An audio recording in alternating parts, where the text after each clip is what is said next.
रवी म्हणजे सूर्य, सूर्य ह्या ग्रहाला खूप स्ट्रॉंग, म्हणजे हा ग्रह नाही तर हा मेन सोर्स आहे. सोर्स कशाचा? एनर्जीचा.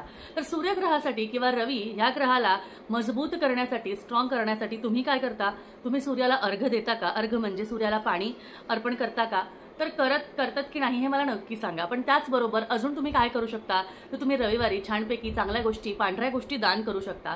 त्याचबरोबर नारंगी गोष्टी ज्या असतात, मसूरची डाळ, ती तुम्ही दान करू शकता.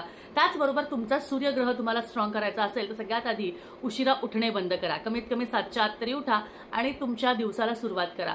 कारण उशिरा उठल्याने सुद्धा तुमचा ग्रह हा म्हणजे कमी ह्याचा स्ट्रॉंगला जात नाही, त्याची स्थिती जी आहे ती कमी होते आणि त्याचे परिणाम तुम्हाला दिसत नाही. आणि जर का आपला सूर्यग्रहच स्ट्रॉंग नसेल तर आपल्यात एनर्जी येणार नाही, आपल्यामध्ये काही गोष्टी घडणार नाही आणि आपल्याला बघावे तसे रिझल्ट्सही मिळणार नाही. त्यामुळे या गोष्टी कायम लक्षात ठेवा की आपल्याला आपल्या नवग्रहांना बॅलन्स ठेवायचं असतं. नवग्रह म्हणजे एक एक ग्रह एक एक गोष्टीशी रिलेटेड आहे.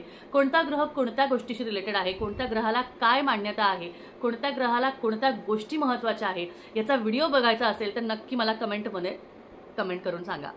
श्री स्वामी समर्थ.